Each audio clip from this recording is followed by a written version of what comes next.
नमस्कार साथियों। और एक महत्वपूर्ण क्लास में आप सभी का पुनः बहुत बहुत स्वागत है। आप सब कैसे हैं? मैं उम्मीद करता हूं कि बहुत ही ज़बरदस्त होंगे और मैं ऐसा आशा करता हूं साथियों कि आपकी क्लासेस बहुत ही अच्छे तरीके से चल रहे होंगे और साथ ही साथ आप टेस्ट बहुत ही अच्छा तरीके से दे रहे होंगे, क्योंकि आपको पता है कि अगर एग्ज़ाम क्वालिफाई करना है तो आपको टेस्ट देना होगा और हर एक सब्जेक्ट में हर एक टॉपिक को क्लियर करना होगा, तब ही आप एग्ज़ाम के बहुत ही लास्ट में पहुंच पाओगे और उस एग्ज़ाम को क्वालिफाई कर पाओगे। ठीक है। सो इसमें हम बहुत सारे जो डाटा है इस क्लासेस के माध्यम से मैं आप लोगों को यहाँ पे देने का प्रयास कर रहा हूँ। सो जैसे कि आप यहाँ पे देख पा रहे होंगे, मध्यकालीन भारत यहाँ पे हम कवर करने वाले हैं। और इससे पहले मैंने बहुत सारे जो टॉपिक को के ऊपर में मैंने यहाँ पे पूरा लुसेंट का जो निचोड़ है वो यहाँ पे देने का आपको प्रयास किया है। वो नहीं देखा तो एक बार ज़रूर देखें साथियों, क्योंकि जीके जीएस का जो पूरा जो भाग है ना साथियों, क्योंकि आपको पता है कि जीके जीएस के अंतर्गत आपको पॉलिटी, हिस्ट्री, इकोनॉमिक्स और जियोग्राफी या फिर साइंस हो गया, इन सारे सब्जेक्टों को मिला के पूरे क्वेश्चन आते हैं। क्योंकि यहाँ पे जो डाटा हो जाता है बहुत ज़्यादा हो जाता है, तो इसका अगर शॉर्ट डाटा अगर हम देखें साथियों तो इसका सबसे अच्छा ग्रंथ माना जाता है वो है लुसेंट नामक ग्रंथ, है ना। सो इसको अगर आपको पूरा पूरा स्टडी करना है तो या तो आप इसमें क्लासेस के माध्यम से कर सकते हैं, ऑनलाइन क्लासेस जो मिलते हैं उनसे आप रिवीजन कर सकते हैं या फिर आप खुद भी पढ़ सकते हैं। सो इसी के लिए मैंने यहाँ पर लुसेंट का जो पूरा जो निचोड़ है वो क्लासेस जो है मैं वीडियो के माध्यम से आप लोगों तक पहुँचाने का प्रयास कर रहा हूँ, जिससे कि आप यहाँ से भी बहुत ही अच्छा से अपने जो तैयारी है वो कर सकते हैं। और यहाँ से अगर आप कंटिन्यू हर एक क्लास को अगर अटेंड करते हैं साथियों और उसके बाद में अगर आप टेस्ट लगाते हैं तो आपको बहुत सारे क्वेश्चन यहाँ से देखने को मिलेंगे, बहुत सारे के 99% क्वेश्चन जो है वो लुसेंट से आपको देखने को मिलेंगे। ठीक है, करंट को छोड़ के, क्योंकि करंट के क्वेश्चन यहाँ से लुसेंट से नहीं बनते। उसके लिए आपको पर डे या फिर जो पिछला ईयर या पिछला मंथ का आपको यहाँ पे कवर जो है करंट कवर करना होगा। ठीक है। सो अब हम यहाँ पे स्टार्ट करते साथियों नेक्स्ट अगला पार्ट, मध्यकालीन भारत। ठीक है। सो मध्यकालीन भारत के अंतर्गत भारत पर जो अरबों का आक्रमण सबसे पहले हम यहाँ पे देखेंगे।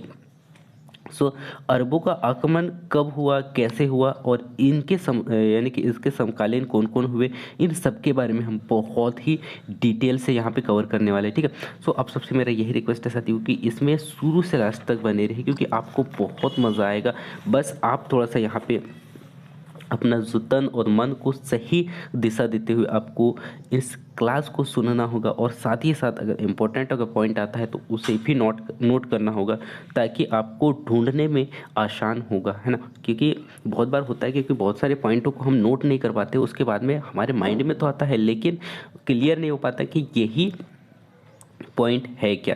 तो इसके लिए अगर इम्पोर्टेंट पॉइंट अगर आपको नज़र आता है तो उसे आप क्या कीजिएगा, नोट कर लीजिएगा, ताकि आपको बाद में कोई परेशानी ना हो। ठीक है। हम सबसे पहले मध्यकालीन भारत को पढ़ने से पहले मैं आप लोगों को यहाँ पे थोड़ा सा हिस्ट्री बताना चाहूँगा साथियों कि हिस्ट्री स्टार्ट कैसे होता है और हम पढ़ते क्यों हैं, है ना। सबसे पहले हम यहाँ पे पढ़ते साथियों, आपने यहाँ पे सुना होंगे, आपने पढ़ा होगा पैगंबर मोहम्मद साहब के बारे में, है ना। इतिहास यानी कि मध्यकालीन भारत के इतिहास अरबों से पहले का जो हिस्ट्री है उससे हम अगर हम समझ लेते हैं। मध्यकालीन यानी कि मध्यकालीन भारत में जो अरबों का जो आक्रमण हुआ उनका जो पूरा जो विवरण है वो समझने में बहुत ही आसान होगा। ठीक है। अगर हम इतिहास की बात करें, इतिहास में मध्यकालीन भारत की बात करें साथियों, तो अरबों का आक्रमण कैसे हुआ उसका पहले हम विवरण देख लेते हैं। आपने सुना होगा यहाँ पे मक्का ए मदीना यानी कि पैगंबर साहब का जो जन्म होता है कब होता है, 570 ईस्वी में इसका जन्म होता है। किसका? पैगंबर साहब का। ये आपको याद रखना है। और कहाँ पे? सऊदी अरब, मक्का मदीना में, है ना। मक्का कहाँ पे? आपको याद रखना है सऊदी अरब में है। और पैगंबर मोहम्मद साहब के पिता का नाम आपको याद रखना साथियों कि क्या है? पैगंबर मोहम्मद के पिता का नाम है अब्दुल्ला तथा इसकी माता का नाम था अमीना, है ना। कुछ समय पश्चात होता है क्या साथियों कि इनकी मृत्यु, इनके माता पिता की मृत्यु हो जाती है और मृत्यु के पश्चात इनका जो लालन पालन या फिर इनको शिक्षा देने का जो काम है, इसके जो चाचा है, इसके जो अंकल है अबू तलीब इनको शिक्षा दीक्षा देने का कार्य करते हैं। ठीक है। कुछ समय पश्चात होता है क्या साथियों कि पैगंबर मोहम्मद साहब को 610 610 ईस्वी सन में हीरा नामक गुफा में इनको ज्ञान की प्राप्ति होती है ना। कब होती है तो ये आपको याद रखना है, 610 ईस्वी में कौन से हीरा नामक गुफा में इनको ज्ञान की प्राप्ति होती है। ये भी आपको याद रखना, क्योंकि यह भी जानना आप लोगों के लिए बहुत ही ज़बरदस्त है, ठीक है। उसके बाद में क्या होता है, जब इनको 610 ईस्वी में हीरा नामक गुफा में इनको ज्ञान की प्राप्ति हुई, उसके पश्चात इसको कुछ फील हुआ या उसको महसूस हुआ कि खुदा ने मुझे क्यों भेजा है, यानी कि खुदा ने मुझे इस दुनिया में क्यों भेजा है। सो इनको लगा साथियों कि खुदा ने मुझे खुदा के ही संदेशों का प्रचार प्रसार करने के लिए भेजा है, इसीलिए इसके लिए उन्होंने निरंतर प्रयास करते रहे और वे संदेशों को प्रचार प्रसार करने लगे। यहीं पे आपको दिखाई देता साथियों अरब देश, यानी कि इसी के साइड में एक अरब देश था और इसमें जो काबिलिय जनजाति रहते थे और बहुत सारे जो लोग हैं वो ग्रुपों में बटे हुए थे और ये लोग मूर्ति पूजा या फिर अंधविश्वास में एक से अधिक देवताओं की पूजा करते थे और जादू टोने आदि में बहुत ज़्यादा विश्वास करते थे, ठीक है। तो इन्हीं को यहाँ पे जो मोहम्मद साहब इनको समझाने का प्रयास करता है, लेकिन ये जो काबिलिय जनजाति के जो लोग थे, यही अपनी धर्म के प्रति कट्टरता दिखाते हुए इनके ऊपर में कई बार आक्रमण किए, है ना, और कई बार आक्रमण किए और इसी से यही अटैक के कारण विचलित होकर मोहम्मद साहब ने मक्का से मदीना की ओर गमन करने का यहाँ पे निश्चय किया। सो यही जो घटना है, यह घटना हुआ साथियों सन 622 ईस्वी पूर्व में और यही घटना को हिजरत संवत के नाम से जाना जाता है और यह एक प्रकार का कैलेंडर है, ये भी आपको याद रखना है, ठीक है। इसके कुछ समय पश्चात होता है क्या साथियों के 632 ईसा पूर्व में मोहम्मद साहब की यहाँ पे मृत्यु हो जाती है। मृत्यु के पश्चात यहाँ पे जो इनका जो धर्म का यानी कि इनका जो शासन का जो समय है, शासन जो है अलग अलग भागों में बढ़ जाता है और यह शासन होता है साथियों खलीफा, है ना, खलीफा के अंतर्गत आता है। इसका जो शासन अब चलाएगा खलीफा, और खलीफा एक धर्मगुरु है साथियों, धर्मगुरु यानी कि एक यहाँ पे एक पद माना जाता है, ठीक है। सो इसकी मृत्यु कब हुई आपको याद रखना है 632 ईसा पूर्व में और इसके मृत्यु के पश्चात जो है खलीफा के रूप में यहाँ पे कार्य करेगा शासक, है ना। और खलीफा का दो कार्य होता था साथियों, एक राजनीतिक कार्य होता था और एक धर्म का प्रचार प्रसार करना, यानी कि राजनीतिक यानी कि साम्राज्य का विस्तार करना और वही धर्म का प्रचार प्रसार करना, है ना। ये भी आपको याद रखना है, ठीक है। अब इसी में हम प्रमुख खलीफा की बात करें साथियों तो प्रमुख खलीफा 4 खलीफा हुए और उनमें है अबू बकर है, उसके बाद में उमर है और उस्मान और चौथा अली है ना। और ये जो अली है साथियों, अली जो है मोहम्मद पैगंबर साहब का क्या था, ये दामाद था, ठीक है। ये आपको याद रखना है, जो कि पैगंबर मोहम्मद साहब की एक पुत्री हुई फतीमा से विवाह किसका हुआ था, अली का हुआ था। इसी प्रकार इसका जो दामाद हुआ कौन, सो आपको याद रखना है पैगंबर साहब का जो दामाद है वो अली हुआ और अली के 2 पुत्र थे साथियों, आपको याद रखना है हुसैन और हसन, है ना, हुसैन और हसन। यहीं पे होता है क्या साथियों, कुछ समय पश्चात यहाँ पे जो है हुसैन की मृत्यु हो जाती है करबला के मैदान में 680 ईसा पूर्व में, है ना। 680 ईस्वी में क्या होता है, यहाँ पे हुसैन की मृत्यु हो जाती, यानी कि इनकी हत्या कर दी जाती है ना।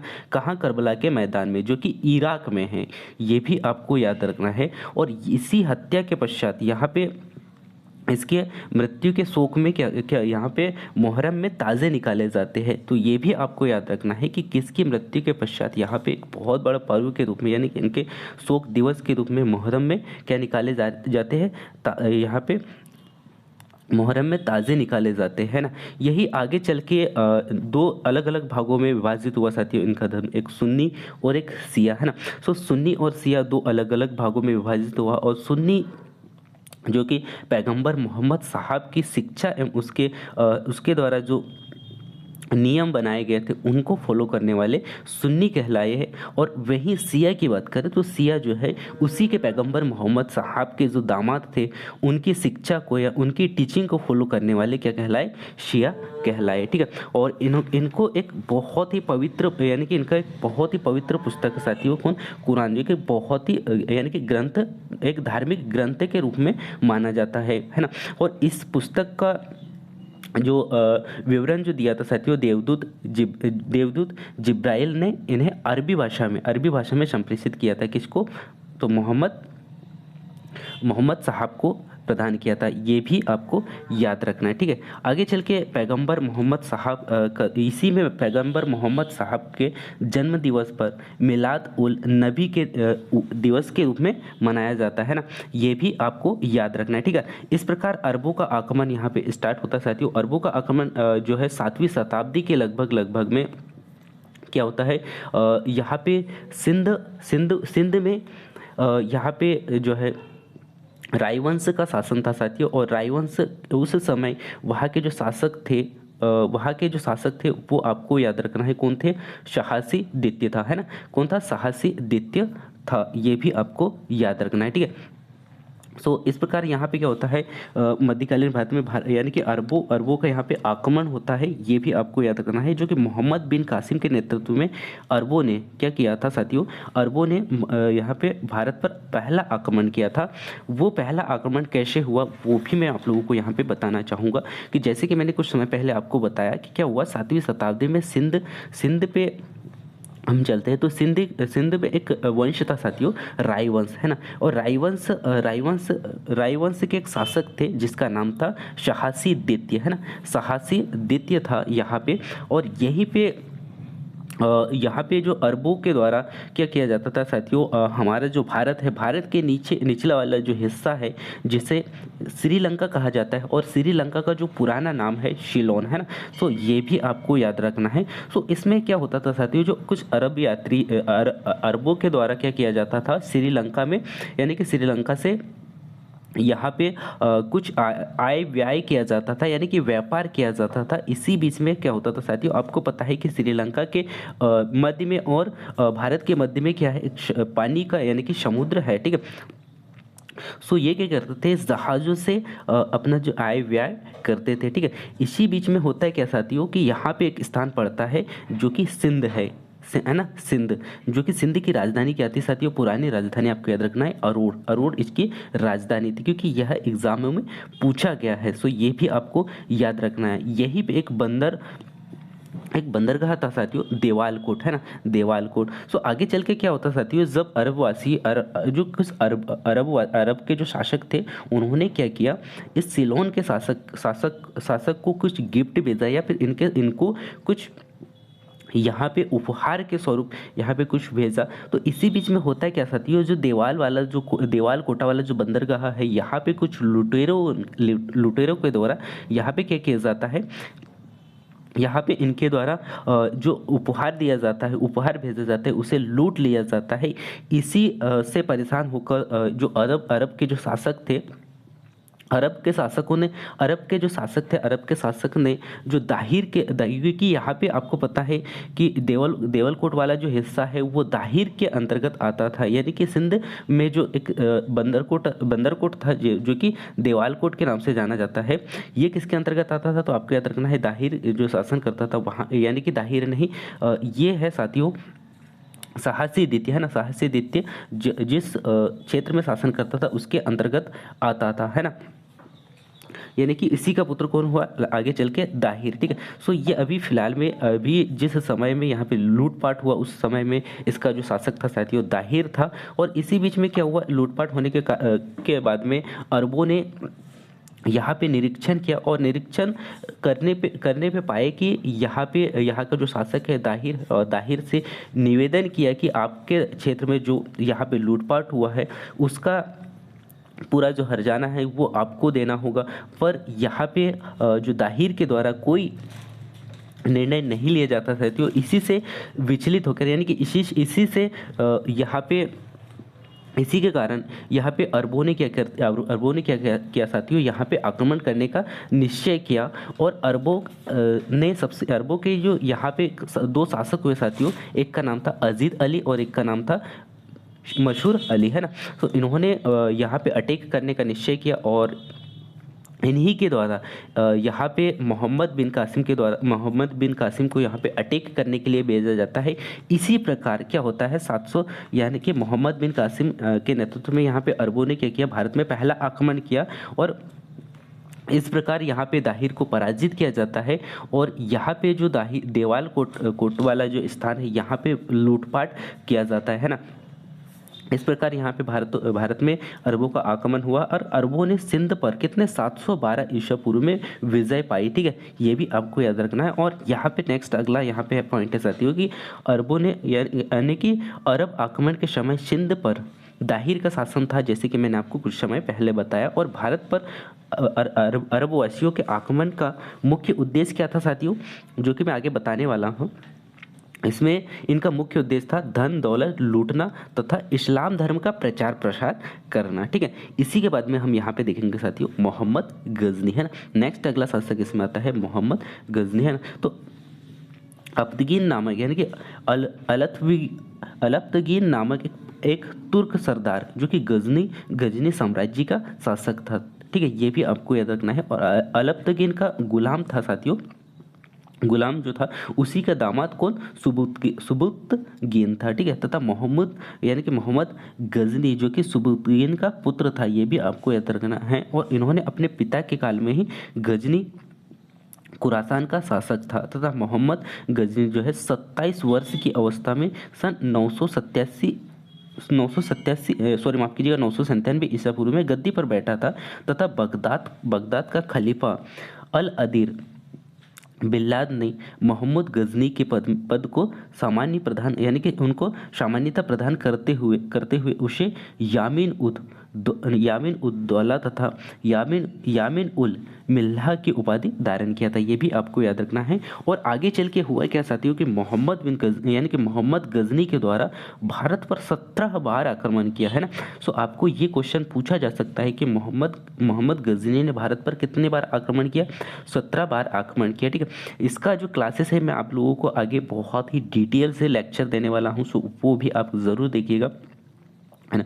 क्योंकि ये जो क्लासेस है ना साथियों, अगर हिस्ट्री को अगर आपको पढ़ना है तो आपको हिस्ट्री को कहानी के रूप में पढ़ना होगा, क्योंकि आप इसको रट नहीं सकते, क्योंकि इसमें आपको सन बहुत ज़्यादा देखने को मिलेंगे। साथ ही साथ यहाँ पे बहुत सारे जो ऐसे स्थान हैं जो कि हमें याद नहीं होते, तो इसके लिए आपको कहानी के रूप में इन्हें पढ़ना होगा। ठीक है, सो मोहम्मद गजनी ने क्या किया था साथियों, इन्होंने कितना 27 वर्ष की अवस्था में ही सन 997 ईस्वी में गद्दी पर बैठे और बगदाद का खलीफा कौन, अल अदीर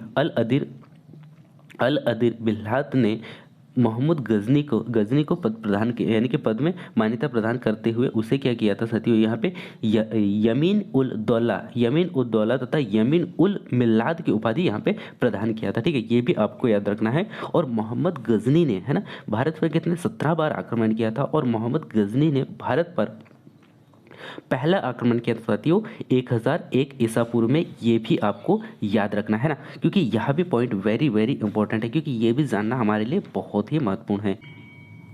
और उस समय यहाँ का राजा था साथियों, आपको याद रखना है आक्रमण, उस समय यहाँ का राजा था राज्यपाल था, है ना। राज्यपाल के विरुद्ध इन्होंने यहाँ पे पहला आक्रमण किया था, है ना। और इसमें यहाँ पे राज्यपाल कैसे होता है, यानी कि यहाँ पे पराजित हो जाता है। और उसके बाद में मोहम्मद गजनी का जो है अगला 108 ईसा पूर्व में क्या किया इन्होंने, नगरकोट के विरुद्ध में हमले किए, यानी कि इन्होंने बहुत बड़ा यहाँ पे आक्रमण किया। और साथ ही साथ यहाँ पे मूर्तिवाद के विरुद्ध पहली महत्वपूर्ण जीत यहाँ पे इसकी कब हुई, तो 108 ईसा पूर्व में हुआ, ये भी आपको याद रखना है। ठीक है, तथा मोहम्मद गजनी ने थानेश्वर के चक्र स्वामी की काशी निर्मित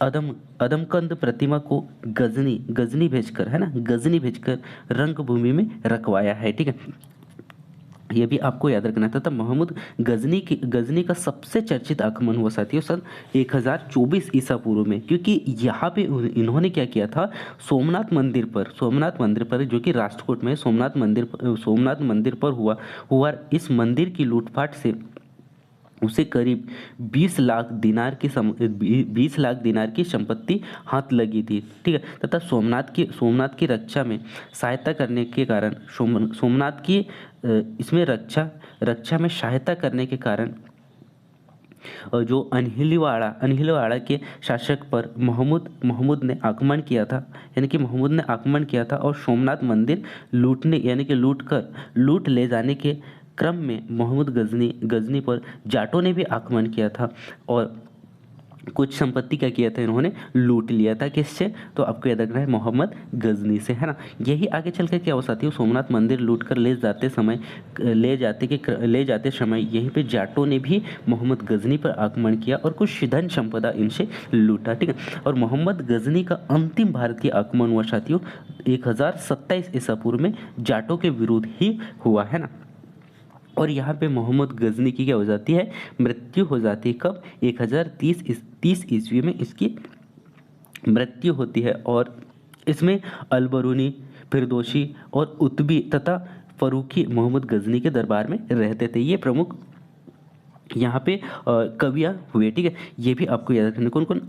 अलबरूनी हो गया, परदोशी हो गया और उतबी तथा फरूकी मोहम्मद गजनी के दरबार में रहते थे। ये भी आपको याद रखना है, ठीक है। अब यहाँ पे हम चर्चा करते साथियों मोहम्मद गौरी के बारे में, ठीक है। सो मोहम्मद गौरी क्या साथियों, मोहम्मद गजनी के अधीन एक छोटा सा राज्य था, है ना।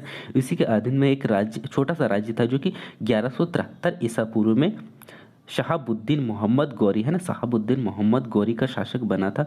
और इसने भारत पर पहला आक्रमण जो किया था 1175 ईसा पूर्व में यानी कि मुल्तान के विरुद्ध किया था साथियों, है ना। और मुल्तान मोहम्मद गौरी का दूसरा आक्रमण जो हुआ 1178 ईसा पूर्व में पटना यानी कि गुजरात पर हुआ। और यहाँ का जो शासक था साथियों उस समय में भीमसेन द्वितीय, है ना। भीमसेन द्वितीय ने गौरी की पुत्री भीमसेन